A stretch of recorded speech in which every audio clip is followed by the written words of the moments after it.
24/7 news Bengal আপনারা দেখছেন আজ 23শে মার্চ। আর এর মধ্যে আমি এসে পৌঁছেছি কামারহাটি পৌরসভা 14 নম্বর ওয়ার্ড। সামনেই বিধানসভা নির্বাচন 2026। আর কামারহাটি বিধানসভা কেন্দ্রে তৃণমূলের প্রার্থী মদন মিত্র, তারই সমর্থনে আজকে 14 নম্বর ওয়ার্ডে চলছে এক মহামিছিল। আসুন দেখে নিই তারই কিছু মুহূর্ত।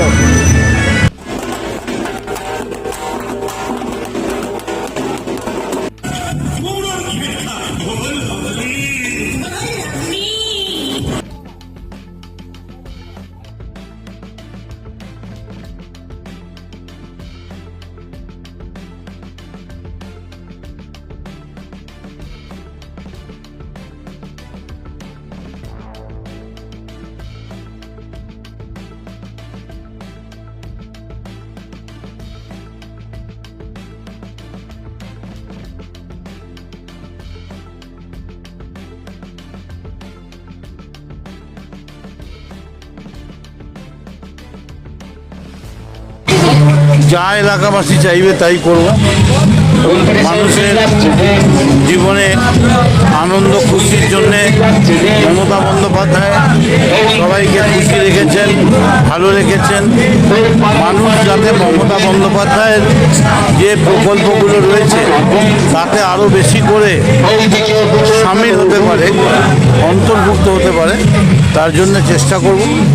এলাকায় একটা কলেজের আমার খুব আগ্রহ, একটা ভালো কলেজ, ডিগ্রি কলেজ একটা করা। এছাড়া এখানে অ্যাকচুয়ালি সেই অর্থে কাজ কিছু বাকি নেই, মোটামুটি সবগুলোই আবার মেনটেন্যান্সের কাজ আর কর্মসংস্থান, কীভাবে মানুষের বাড়িতে রোজগার বাড়ানো যায় সরকারের বিভিন্ন প্রকল্পের মাধ্যমে। দাদা, বিরোধী দলনেতা একদিন বলছেন এই তৃণমূলের মিছিলে যত মানুষের হাতুক না কেন সব ভোট করবে সিপিএম এ, কি বলবেন? দেখুন, কিছু তো না বললে রাস্তায় কি করে বেরোবে? আমরা খুন করেছি, আমাদের ভোট দিন, এটা তো আর বলতে পারবে না। কম করে 200-র বেশি খুন হয়েছে এই বেলঘরিয়ার মাটিতে, বেলঘরিয়া আরিয়াদহে 200-র বেশি খুন হয়েছে সিপিএমের আমলে। ওরা তো আর এটা বলতে পারবে না আমরা অনেক খুন করেছি তার জন্য ভোট দিন। তাই ওরা যদি এটা বলে সুখ পায় ভালো। তবে দ্বিতীয় আর তৃতীয় স্থানের লড়াই সিপিএম বিজেপির মধ্যে চলছে, কে দ্বিতীয় হবে কে তৃতীয় হবে, প্রথমটা নিয়ে তো কোনো আলোচনা নেই। এই ওয়ার্ড থেকে মদন মিত্র 11 সাল থেকেই জিতে আসছে, আবার জিতবে। কারণ তৃণমূল কংগ্রেস নেত্রী মমতা ব্যানার্জি, সেনাপতি অভিষেক ব্যানার্জি, আমাদের বিধায়ক মদন মিত্র নেতৃত্বে সারা বছর কাজ করে, মানুষের পাশে থাকে, সুখে দুঃখে, আপদে বিপদে আনন্দে।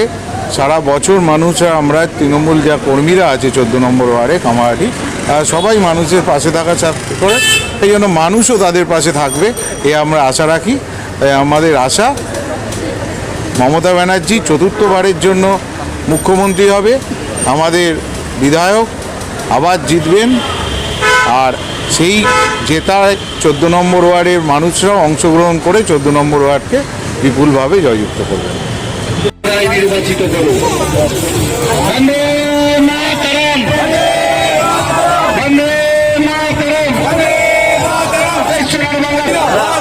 তোমার মিত্র, আমার মিত্র, মদন মিত্র 24/7 নিউজ বেঙ্গলের সঙ্গে থাকুন, দেখতে থাকুন সব খবরের জন্য চোখ রাখুন আমাদের চ্যানেলে।